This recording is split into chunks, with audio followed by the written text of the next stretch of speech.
Hey there, Storm fans, Bryant Cook, and today I top-aided a modern 2.5K at my local game store from the Vault Games. From the Vault Games has a monthly 2K, and it's great. Every other month it rotates between Modern and Legacy, and this month it happened to be Modern. The next event will be Legacy on August 28th, so if you're in the New York area and you want to play some sweet, sweet Magic, come check out From the Vault Games. Once again, that's August 28th, Legacy 2K.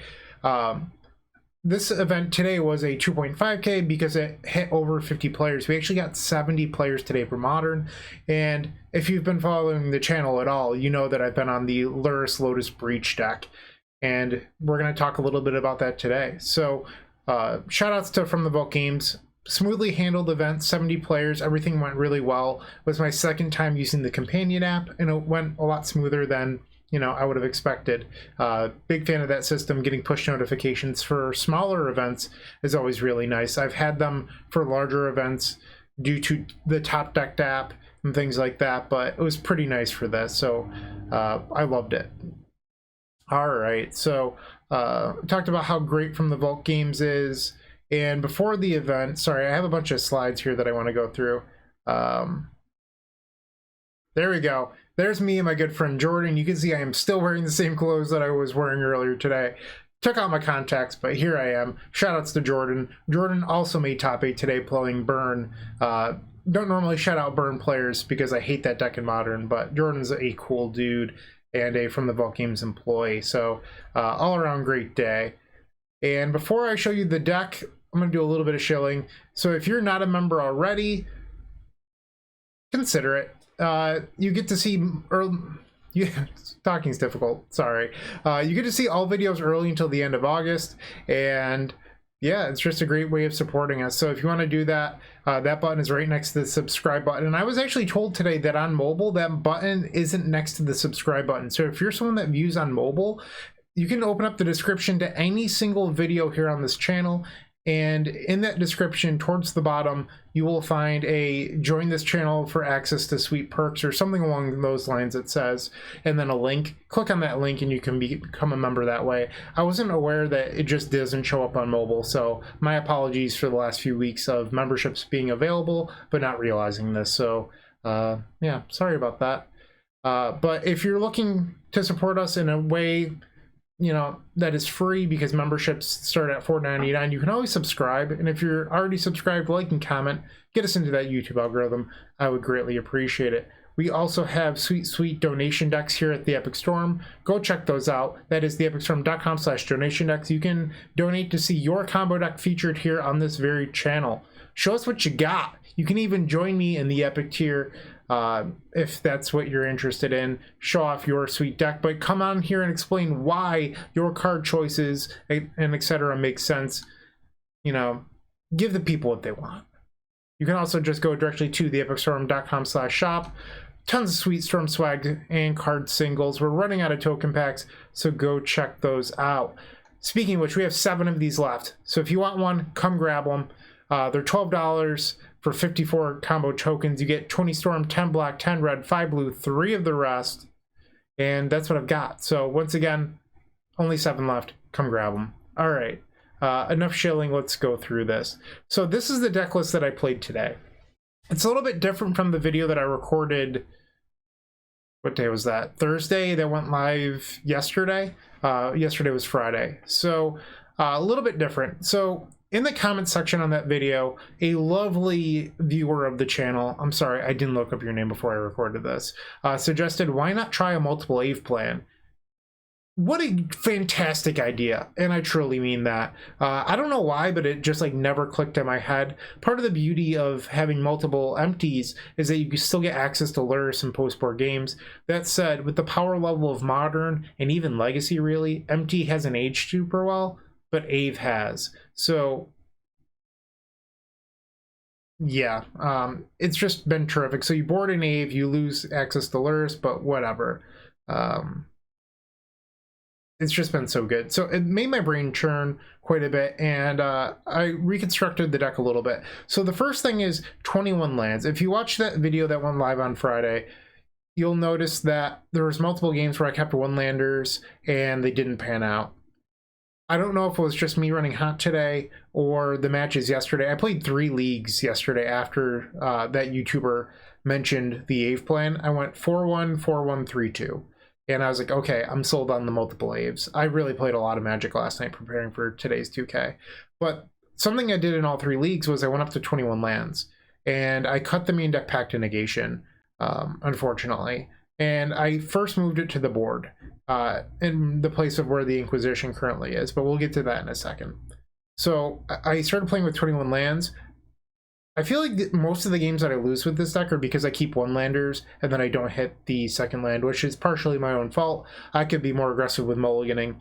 That said, some of those hands I felt like are keeps just because the risk reward of hitting the second land and winning is so high. Yeah. So I went up to 21 lands, and I've really liked 21 lands. Jacob Negro also posted an article to Haruya, and in that article, Jacob went down a land down to 21. So we're both currently on 21, and I've liked it quite a bit. I actually had already gone to 21 before I read the article this morning. I actually read it right before I went to the event site. Go check that out if you haven't already. Terrific reading material. So I cut the Pact to Negation, that went to the board. And now we currently have an Inquisition of Kozilek there. That's because I was playing the Pact in the sideboard, and I just found that over those 3 leagues, I literally never wanted it. But there's 2 instances in which I wanted to cast Wish into a discard spell so I would have the mana to win on the following turn. Plus, it's 2 cards in the graveyard for Underworld Breach, which is also relevant. So I swapped it to an Inquisition, and it actually ended up being relevant a few times today because I was able to board in Inquisition against a few matchups where I couldn't afford to pay 4 mana for a protection spell on a combo turn, like against Izzet Temple, for example. So I have been liking the extra discard spell on the board. So we don't have Pact, we have 21 lands in the main deck. Everything else is exactly the same in the main deck. But then you'll notice that there's 2 copies of Void Snare and only 1 Engineered Explosives. This was not a strategic change. The truth is, I ordered a Japanese foil off of TCG Player on July 3rd. Well, it never arrived. I contacted the seller through TCG Player, and they asked me as a small company that was struggling to give them an extra week for it to arrive. You know, I'm not going to say no to that, right? Well, I also get the informed delivery every morning from USPS, the United States Postal Service, and in that email, it said my explosives would have been delivered today. I did receive it. However, it did not arrive by 11 a.m., which was the time that the event started. So I decided that I would run a second Void Snare, but that wasn't just like a random card I chose. There's actually some decisions behind that. So I've noticed that I like boarding in Void Snare sometimes because it allows for 1 mana lines off Wishclaw. So you can activate Wishclaw for 1 mana, get Void Snare. So it's, I guess it's actually a 2 mana line, but it allows for a 2 mana line to clear a problematic permanent like Damping Sphere or, you know, a relic or something along those lines. So I've liked it quite a bit in that aspect. And moving forward, I definitely want 2 Engineered Explosives. I'm not trying to change that, but it's opened up my eyes to how much I like having that 2 mana line to bounce something. So I could see possibly running like 1 push or 1 Echoing Truth instead. I don't have definitive, you know, answers on this sort of stuff. I'm just, you know, these are thoughts that I have. So I did like having 2 Void Snare today and actually came up in 1 matchup, and if you continue watching, I'll explain that. So I did like having the Void Snare. I explained the Inquisition change. I think yesterday's video had 3 Fatal Push. I can't remember, but that was, one of them was trimmed for the 3rd copy of Ave, so that way we can board in 2 copies of Ave and still have 1 to wish for. Ave came up huge today. It won me my first round, but we'll get to that. And that's the deck list, I believe. So if you have any questions on that deck list, once again, leave them down below. I'll do my best to answer. Yeah, so that is the deck. Why don't we go to the next thing? Round 1 versus Food Vine. I mistakenly called this deck Hell's Kitchen because that's what I believed it was called. I guess they're slightly different. The first Hell's Kitchen deck I saw was the Asmo Feasting Troll King deck that was originally red-green. My opponent insisted that this was Food Vine because they were playing Ox. The Ox says whenever it's discarded to make a food. So I guess they're a little bit different, but round 1 versus Food Vine. All right, well, I was a little bit shy in the first round. I didn't want to take a photo of my opponent's board state, at least in the first game. So my apologies, you only get my side of the board at the end of the game. But the first game, my opponent mulliganed and didn't really do a whole lot. Like, they sort of flooded out, and I sort of just took my time to a turn 4 kill. I mean, they played like a hollow one that I didn't care about and like a few Blazing Root Wall, but I won the game at a pretty high life total on turn 4. You know, double Wish Claw. And I just like naturally had the Tome Scour in hand too, which made it super easy. Yeah, so like I said, sorry I didn't get I tried to take a lot of photos today. That's going to be a theme throughout this video, but I was a little sheepish and didn't take a photo of my opponent's side just because like I didn't want to come across as rude. Most of my opponents today were very like relaxed and didn't care, not very uptight. So as this video progresses, there will be better photos, but my apologies, this one's only this half. All right, so this was the final board state in game 2. Double Lotus, that doesn't happen very often, and you'll notice that Ave is in play. This was like quite the back and forth game. My opponent kept their 7 and started on 2 copies of Leyline of the Void. And I decided that I could try to Wish Claw for Echoing Truth as an out, or I could just Ave win. And I was planning on doing the Echoing Truth line for most of the game. I had double Twiddle in hand and Lotus in play. Lotus in play, obviously, but Wish Claw in play. And I just like never found Echoing Truth or never found another payoff or anything like that. Like if I had found a Wish, I could have just like Wish won the game after the Echoing Truth, but that didn't happen. So I ended up doing a line where I twiddled Lotus to make 3 mana, and then with the other twiddle, I twiddled the Wish Claw to get Twiddle and Wish, and I ended up playing Ave for Storm 6. So you'll see there's 5 copies of Ave in play at the moment, the back of some tokens with dice on them. I'm sorry, I don't have Ave tokens yet for my Modern deck. I barely have enough for my Legacy deck. I've been looking for Japanese foil 2XM Ooze tokens because they're the only Japanese foil Ooze tokens, but there's only a few that I was able to find. And then there's like a couple on TCG Player, but they want like, I think it's like $12 after shipping per token, which is ridiculous. I'm not paying that. Anyway, so I don't have Ave tokens yet. The new mini token pack will have them in there, but unfortunately back of the tokens for now. So I had 6 Oozes. The Asmo that is in my opponent's graveyard killed the 6/6 Ooze due to sacrificing 2 food, deals 6 damage to target creature, deals 6 damage to itself. I believe that's what it says. So the 6/6 Ooze died. So I have a 7/7, a 5/5, a 4/4, a 3/3, and a 2/2. Well, I was able to do the math and figure out that if I use Wish Claw Talisman for Echoing Truth and bounce my opponents to Blazing Root Walla and leave back, or well, I could swing out and my opponent would go to 1, but I'm at 8 life. And if for some reason my opponent just has like a double Vengevine line off Wish Claw, I lose the game. So I left back the 2/2 and swung out and put them to 3. And they tanked for a little bit, and very fortunately for me, they didn't have anything, and we ended up being 1-0 to start off the day, which is pretty sweet. Yeah. And as always, throughout this video, if you have any questions, feel free to just leave them down below. I didn't take a whole lot of notes on today's event because I wasn't planning on doing this, but I decided if I have the screen or the photos I was taking for Twitter, I could probably do this. And if you like this, let me know in the comment section down below. Also, if you hate it, you can do that too, I suppose. There's a lot of you salty viewers out there.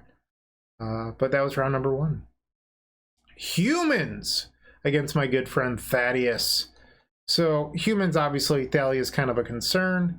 And, you know, so is Meddling Mage. Ooh, didn't mean to do that yet. Sorry about that.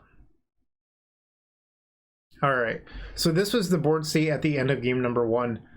Thad didn't really know what I was playing for the most part. Like I let off on turn 1 Swamp into Inquisition, discarding Thalia. And Thad was on the play and didn't know what I was on. So Thad named Fatal Push for the first Meddling Mage on turn 2. And then on my turn 2, I played Island, Serum Visions, and Thoughtseize, and discarded something else. So the second Meddling Mage came down and named, I think it was like Cryptic Command or Archmage's Charm, something like that. So Thad just like didn't really know what I was on. And then turn 3, I played Wishclaw for, and then also played Lotus Field. So those Meddling Mages just like weren't very good. If my opponent had known what I was on, obviously they would have been more impactful. So yeah, it was a pretty easy win. On my turn 4, I just twiddled the Lotus Field, activated. I already had Tome Scour in hand again. It's twice today that I just like had the Tome Scour in hand and was able to get a pretty clean kill. Thad thought that the win was really sweet. Hadn't seen it before. Just has never seen like a Breach deck in Modern. So we got the win here. And I think there was a small misplay by Thad here, not to make fun of Thad. Thad could have cast Meddling Mage off of the 2 lands and then put Phantasmal Image off of the Vial, but Thad didn't know what I was playing. Like, could have named Lurrus, I guess, but yeah, unfortunately didn't quite work out for Thad. I think the plan for Thad here was to actually draw a card off the Horizon Canopy and hope to live, but oh well. Thad lost game number 1. And then in game number 2, Thad led off on turn 2 Sanctifier, removing my discard spell. I played a turn 1 discard spell again, hitting Thalia, so that was pretty nice. And then Sanctifier came down. I then like played Land Go, I believe, or maybe it was Land Wishclaw. I don't remember. It doesn't look like there was a Wishclaw in play, so I think it was just Land Go. Thad then played a Freebooter, took my Echoing Truth. I then, oh no, I remember what it was. I scryed, or I Serum Visioned into Wishclaw. That's what it was. So I ended up casting Wishclaw, and the Freebooter's still in play, and I also scryed into a Fatal Push. So what happens is the Sanctifiers both end up in play, there's a Freebooter in play, and I do the math and I realize that I'm 1 short of winning via Wish, so I take an extra hit down to, I believe it was like 7 or 8. And so I take the extra hit. On the end step, I push the Freebooter and then bounce both Sanctifiers, untap, and I actually drew Lotus for turn, which is just like a nut draw. I actually didn't need Lotus in order to win. Like I had the win already, but it just made winning super easy and just like Breach 1.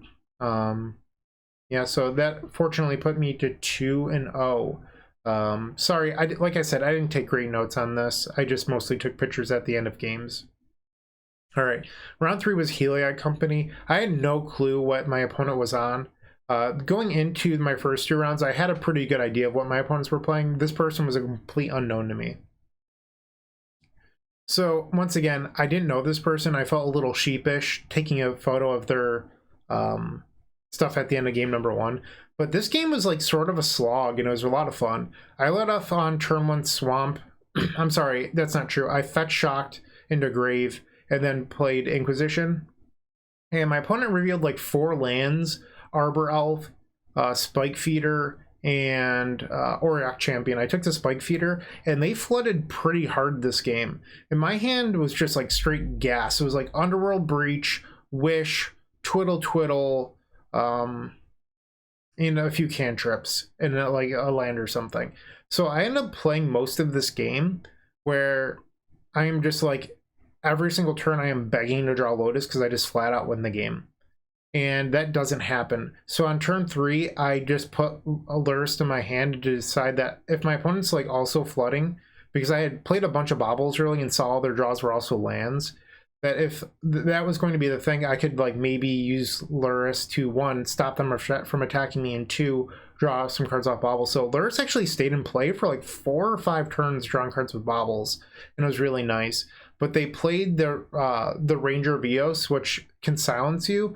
Lucky for me, I actually had drawn Perilous Voyage in that time that I was just like trying to draw Lotus. So I bounced the Ranger on their end step, untapped, drew Wishclaw Talisman that I knew was there from Bauble, and or maybe I had drawn it on their upkeep from Bobble. I don't remember. But I went and got Lotus and just did a bunch of crazy stuff all in one turn. It was quite the game, but like the real takeaway from this game was the power of Lurrus, because I don't think I would have won this game without Lurrus. It drew at least 4 or 5 cards, and while like staving off some damage. So Lurrus was definitely MVP in my game 1 against Heliod. Definitely not the way I expected my game 1 to go, but it was pretty interesting. And then in game 2, my opponent led off on just turn 1 Temple Garden Pass, turn 2 Sanctifier. But the thing about Sanctifier is it is not Rest in Peace at all, and this game kind of showed me that. So they played turn 3 Heliod Threatening, turn 4 Lethal, and I just decided that I was going to win through what my opponent had. I just went like turn 1 Cantrip, turn 2 Claw, turn 3 Lotus Field into a win. So my hand was pretty stacked. I didn't have an answer for Sanctifier, but I knew that I didn't need one. So how this went was I already had Lotus, and I think I had the Tome Scour in hand, or I had Breach in hand. Actually, I had Breach in hand, that's what it was. So I had Lotus and Breach, which is just a great draw on top of double Twiddle. So what I ended up doing was I used Wishclaw for Tome Scour and decided that at some point I was going to mill a bounce spell. We had 3 bounce spells in the deck, and insanely enough, my first Tome Scour hit all 3 bounce spells. It hit both Echoing Truth and the Void Snare. And from there, I was able to just like easily win without really exiling any black cards. So that was pretty sweet. But the 1 mana bounce on Void Snare made the rest of this turn very easy, because I didn't have to eat up a bunch of my graveyard to Echoing Truth and then Twiddle to make mana. I could just like keep on going, losing 1 loop on the Tome Scour. So Void Snare was kind of nice there. But also just like the extra bounce spell to be able to find to bounce Sanctifier was pretty nice, because it does exile red and black cards that would go from your graveyard, from your library to your graveyard. But it just like wasn't something that mattered, and it made winning here super easy. So loved the Void Snare. This was, I think, the only time I actually cast it in the entire event. But yeah, had that going for me. And you can see that I actually didn't board an Ave here. I don't think Ave is great against the deck that gives you infinite, or against the deck that creates infinite life. So instead I just kept Lurrus there for value in case I needed it. But that was round number 3, and we are now 3-0. Round 4 was Temur. They're a store owner from a town that's like 45 minutes south of me. I did know what they were playing from scouting going into the round, and it had a lot of counter spells in it, if I'm being honest. Like, it made me kind of nervous at the amount of counter spells my opponent had. So I, like, from just scouting them, I saw that they had Archmage's Charm, Force and Negation, Counter Spell, and Cryptic Command on top of Snapcasters. And in the middle of the round, I found out they also had Weather the Storms, Ancient Grudge, and Flusterstorm. So Weather the Storm, Ancient Grudge, Flusterstorm. So they had a lot of interaction for me, which made me pretty nervous. All right.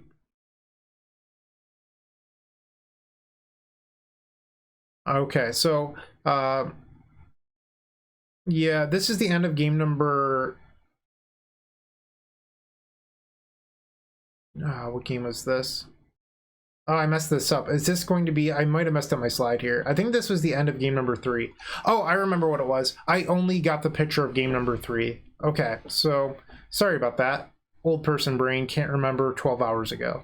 So what happened was game 1, I led off on a really strong opening of like cantrip, like Lotus, and my hand is just like all gas.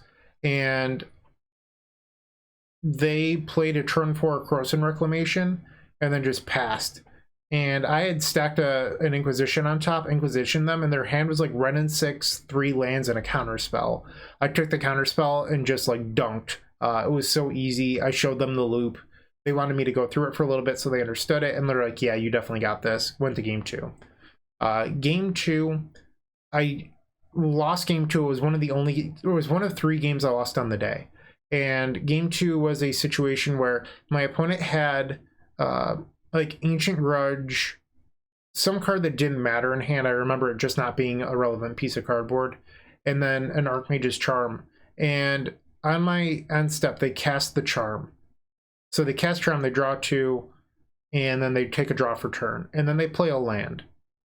So I know that one of the 3 unknowns in their hand was a land. So now they have 2 unknowns, and I just decide that I can't win if this game goes any longer, because the land they also played was the Castle Vantress that scries to. So I decided that I'm going to jam, and they had drawn another Archmage's Charm off of the first one. So I lost that game. Granted, their deck had a lot of interaction in it, so I can't complain that they drew a counterspell, but that was my window to win. And I just decided that I, rather than just like sit there and bleed out, I would just concede and go to game number 3. And what we're seeing now is game number 3. So this was actually a pretty sweet game, if I'm being honest. My opponent made a small blunder. They, at one point, they Snapcaster counterspelled this turn. And then, but then when they went to go Snapcaster, they had 2 unknowns, and they flipped the first one just directly over, but it was a Weather the Storm. It wasn't the Snapcaster, so they showed me that they had Weather in hand on accident. And that gave me the info I needed to just beat the card. So what happened is, I then like played the second breach from my hand that they didn't know about, because I was sitting on double breach. So I played the second breach, and then used the Entwine on Grip to tap their green source and untap Lotus Field. Switch phases, they cast Weather the Storm, they gain 27 life, and then from there, I just execute the combo. What I do is I twiddle my Lotus twice, cast Wish again, go get Tome Scour, and then Tome Scour myself out. And the way that it worked is I had exactly enough cards in my graveyard and deck to Grapeshot twice, dealing like an extra like 3 damage. So it ended up being like a really close game where I thought it was going to be pretty easy. Like I had pretty much exact resources, exact cards in the deck, everything. And it was just a sweet win, which put me up to 4-0. This is another shot at the end of the game. Same situation, but just another shot, a little zoomed in. Okay, so round 5 was Izzet Tempo against my good friend Jake Saracino. I actually won a Star City Open Teams event with Jake in 2018. Jake was our Modern seat, so Jake is a Modern expert, plays a lot of it, and loves Delver and Legacy. Not a shock to see Jake on Izzet Tempo. That said, I knew going into this round that Jake had, Jake's a good friend, so I was watching some of Jake's matches, saw that Jake had 2 copies of Alpine Moon, 2 copies of Flusterstorm, and a Blood Moon in the board, on top of Grave Hate like Soul Guide Lantern. I was not expecting to win this round, but, you know, stranger things have happened. Yeah, so let's get into it. All right, this was the end of game number 1. I drew like 2 or 3 discard spells to start off this game, on top of just having Wish Claws and Lotus Field naturally. And I had the one of Tome Scour again. Again, I had the one of Tome Scour in my hand, which just made winning super easy because all I had to do was get Breach off Claw. The turn that we're winning here, I actually clawed for an Inquisition to make sure that the coast was clear. And it just made winning super easy. I felt like winning game 1 was super crucial as I was playing this. I also won the die roll. So I won the die roll, got off early with a claw, and then another claw and a Lotus. And I knew that I needed to win game 1 if I was going to win the round after seeing Jake's sideboard during another match. So part of me was slightly relieved that I got this game because I knew how important it was. And then this was the end of game number 2. Jake has Force and Negations, Archmage's Charms, Counterspells, and Flusterstorms on top of Soul Guide Lanterns and other stuff. So I knew it was going to be tough. Plus Jake's deck is super aggressive, and Jake is someone that loves Abrade. There's definitely 2 Abrades in Jake's deck. So this game was actually pretty sweet. I found a pretty clever line. So what ended up happening was I had a Wish in play, and Jake has Soul Guide Lantern and a Force of Negation that I discarded earlier. I don't think it was this turn that I discarded Force of Negation. I think it was a previous turn. And so I lead off an Inquisition just to make sure that Jake doesn't have another. Or no, it was the turn before I cast Inquisition, I'm sorry. So this turn was a fresh turn. I activate Wishclaw for Lotus, and with the Lotus still on the stack, I entwine Dreamscript once again, targeting Soul Guide Lantern and the Lotus Field. Jake exiles my graveyard, and then Lotus Field untaps. And then the Lotus Field sack trigger resolves, and those two cards go to the graveyard. I then have an untapped Steam Vents and an untapped Lotus Field. I go Dreamscript, Twiddle, Wish, get Breach, use the 2 lands that I sacrificed to Lotus Field to escape the Lotus Field again, and from there, I'm trying to remember if I had Scour in hand or if I had like another Twiddle. It might have been another Twiddle, but I end up just like executing the combo very cleanly, and that was it. But the big thing here was the Dreamscript Entwine on the Lotus Field. That's what allowed me to win this game. I needed those cards in the graveyard to escape, and responding to my own sack trigger and tapping down their artifact helped. So Soul Guide Lantern and Nile Spellbomb both don't work when tapped. That's a big benefit to Relic. Relic is a card that sometimes I'm afraid of because I can't tap it and win. I have to actually answer it. So not being Relic and actually being Soul Guide definitely won me this game. And we're 5-0. So these are the standings after 7 rounds. You can see that I drew twice. Eli Cassis was in second on Izzet Tempo. Tom Swan was our opponent on God, I'm old. Temur. Jordan was my good friend from the beginning of this video on Burn. Eddie Whiteside was on Red Black mid-range. So I did see that third deck. I never faced them, obviously, but their deck had the 4 main deck Dothy Voidwalker. This person also had 2 copies of Alpine Moon in the board and a bunch of Graveyard Hate. So I really, really wanted to avoid Eddie. Colin Malley was on Esper Control. I had faced them in a previous Modern 2K. I knew what they were on.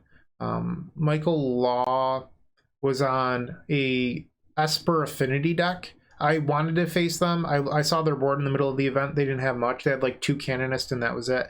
Pretty confident I could have beaten a deck with such little hate. And then unfortunately, we got paired against our good friend Jake again. So Jake snuck in on tiebreakers after losing the win and in to Eddie. And I knew that it was going to be tough for me to beat Jake twice based on Jake's sideboard. All right, Jake's back and in top 8 looking for vengeance. So this was the end of game number 1. I played multiple discard spells to disrupt Jake early, and once again on turn 4, I just have the combo with protection. You don't always need to win on turn 3 if you can just do it a turn later while making sure you don't get blown out. And I feel like that gets lost sometimes. So many people comment on videos or in the Discord saying, I think that you just should be playing Vizier and Tome Scours to be faster instead of trying to protect yourself. I don't agree with that whatsoever. Hitting key spells like Alpine Moons and other things, just so huge. I forgot to mention, my game 3 against the Temur Rec deck, I Inquisitioned them turn 1, hit Alpine Moon, made winning the rest of that game so easy. Like, the discard spells are really, really good, and if you're trying to cut them, I think you're just wrong, unfortunately. You can play Viziers and Thought Scours, but, like, I just don't agree with that. Even Jacob, who was on that list, has switched to Thoughtseizes. And I'm sorry, not Thoughtseizes, Inquisitions. The discard spells are just so effective. And here, I got to hit a Force of Negation and an Archmage's Charm into a very clean win on turn 4. It's just so easy. I love this Breach deck. It's really powerful. Yeah. And then here is the end of game number 3. Game 2 was not very interesting. Game 2, Jake led on turn 1 Ragavan, and then just like exiled pretty good spells throughout, and Force of Negation to my turn 2 Wishclaw, and then left me with a hand that was like Twiddle, Twiddle, Underworld Breach, and an Ave. I then drew the second Ave and then a bounce spell, and before I knew it, I just conceded. I was too far buried, couldn't possibly win. And then this is the end of game 3. I was so confident I was going to beat Jake. Jake played Expressive Iteration and hit the Alpine Moon this turn. And the plan here, if you can see my cards, is Dreamscript, Twiddle, Ave, Thoughtseize, Inquisition. I needed to resolve the first Twiddle, and then discard spell, Twiddle, Ave for 5 Storm. Jake's hand is actually counterspell Flusterstorm land at the end of this game. So without the Alpine Moon, let's say the Alpine Moon was just like a blank piece of cardboard or something, we would have put a bunch of power into play while protecting ourselves and beating graveyard interaction. So unfortunately, I fell to Jake, but I was pretty confident that I was going to win this game until the Alpine Moon hit, but sometimes that happens. Jake is playing 2 of them, and it's a card that is obviously very, very good against the Lotus Field deck. That's my video recap. I hope you enjoyed it. Let me know what you think in the comment section down below. And yeah, I guess I can bring up the deck list again. I don't know if there's anything I'd change. Obviously, I've already added in the second engineered explosives again. Currently, my physical deck still has 2 copies of Echoing Truth. I don't know. Part of me is somewhat interested in trying 2 Void Snare. It doesn't bounce Chalice on 1, which is the biggest issue with it. That said, just like bouncing Camping Spheres and other things, Ley Lines for 1 mana is pretty nice. So I think that's something to test and look out for. But Ave was really, really good today. And speaking of Ave, kind of a cool play that came up in the Discord yesterday. So looking at this sort of hand right here, you can actually play Ave on turn 2, and it's better if you leave him bobble. So this is sort of a crazy person's play. We have a turn 1 blue source, turn 2 you play Lotus Field. With the Lotus Field sacrifice triggers on the stack, you can double Twiddle the field and then float blue-green, and then like play a bobble or something else into Ave to just create a ton of power on turn 2. I don't know if just like Twiddle Ave is worth it, because you get a 2/2, a 3/3, and a 4/4. I feel like a lot of modern decks can just beat that. But if you can fit in, you know, another Twiddle and a cantrip, let's say you have triple Twiddle cantrip, I'd do that, or a bobble, because then you get a 5/5/2. But if it's just 3, I don't know. But that's a pretty sweet line that I've never even thought of, that I want to do at some point just because it sounds really sweet.